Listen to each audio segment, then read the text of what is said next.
రీసెంట్‌గా మనం చూసాం 'అర్సా సాయి' మీద అనేక నిందలతోటి కొన్ని బెట్టింగ్ యాప్స్ ప్రమోట్ చేస్తున్నట్టు వార్తలైతే వస్తున్నాయి. అలాగే బెట్టింగ్ యాప్స్ మీద ప్రమోషన్ చేసి సంపాదించిన డబ్బుతో మహా అయితే ఒక ₹1,00,000 ఖర్చు పెట్టి మిగిలిన ₹80,00,000 దాకా సంపాదించుకుంటున్నాడు. అలాగే జనాలను మోసం చేసి బెట్టింగ్ మాఫియాలోకి ప్రజలని లాగుతున్నాడు అని చెప్పి అంటున్నారు. అంతేకాకుండా ఆ యువ సామ్రాట్ అనే ఒక వ్యక్తి అయితే మనం చూసాం. రీసెంట్‌గా సోషల్ మీడియా మొత్తం దద్దరిల్లిపోతుంది. అంటే 'అర్సా సాయి' మీద ఇప్పటి వరకు కూడా పాజిటివ్‌గా ఉన్నదంతా కూడా నెగెటివ్‌గా మారిపోయింది.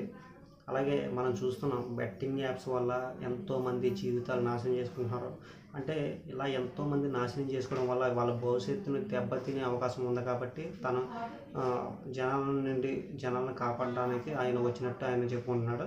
అలాగే 'అర్సా సాయి' మీద అయితే నిందలు వేస్తున్నారు. మరి ఎంతవరకు ఏది నిజమనేది అయితే ఎక్కడ కూడా క్లారిటీ లేదు. ఎందుకంటే 'అర్సా సాయి' బెట్టింగ్ యాప్లో ప్రమోట్ చేయడం అయితే అందరికీ తెలుసు. అయితే ప్రమోట్ చేయడమే కాకుండా డబ్బులైతే ఇచ్చాడు. అవన్నీ కూడా చేయడం అయితే మనం చూసాం. అంటే సమాజ సేవ చేయొచ్చు, కానీ వేరే విధంగా చేయొచ్చు కదా. ఇలా బెట్టింగ్ యాప్లో ప్రమోట్ చేస్తూ ఆ వచ్చిన డబ్బుతోటి నువ్వు చేస్తే తర్వాత ఎంతోమంది అనేక సమస్యలు ఎదుర్కొంటున్నారు అని అయితే మనందరికీ తెలుసు. ఆయన కూడా ఆ విధంగానే చెప్తున్నాడు. కానీ బెట్టింగ్ యాప్లు ఏ వ్యక్తి అయినా సరే, ఏ యూట్యూబర్ అయినా సరే వాళ్ళ పాపులారిటీ వాళ్ళు పెంచుకోవడానికి ఇలాగ బెట్టింగ్ యాప్లో ప్రమోట్ చేస్తూ ఉంటారని మనకు అందరికీ తెలిసిందే.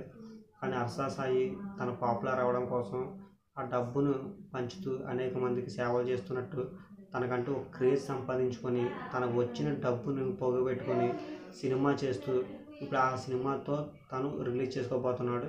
అంతేగాని ఎంతోమంది యువత పాడైపోయారు, ఎంతోమంది యువత నాశనం అయిపోయారు. మరి ఇప్పుడు ఎవరు ఇది అని చెప్పి దీనికి కారణం అని అడుగుతున్నారు. అలాగే మనం చూసాం ఎంతోమంది జర్నలిస్టులు కూడా వాళ్ళందరూ కూడా చెప్పేది ఏంటంటే బెట్టింగ్ యాప్లు ప్రమోట్ చేయొద్దు. అలాగే ఎంతోమంది సెలబ్రిటీలు చెప్తున్నారు, పోలీసులు కూడా పదే సార్లు చెప్తున్నారు బెట్టింగ్ యాప్లు ప్రమోట్ చేయొద్దు అని. అంటే ఎంతమంది చెప్పినా కూడా వీళ్ళు నిర్లక్ష్యంగా చేస్తున్నారు. కానీ వీళ్ళే కాదు, సినిమా యాక్టర్లు కూడా చేస్తున్నారు. మరి వాళ్ళని ఎందుకు ప్రశ్నించలేదు అన్న ఆ ప్రశ్నలు కూడా లేవనెత్తుతున్నాయి.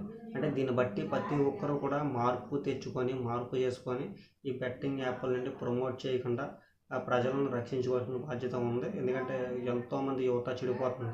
అవన్నీ మనం చూస్తున్నాం. చూసి కూడా మళ్ళీ అదే పని చేస్తున్నామంటే అది మన స్వార్థం. అది ఎవరి స్వార్థం కోసం వాళ్ళు పడుతున్న ఇదే అనేసి మనందరికీ అర్థమవుతుంది.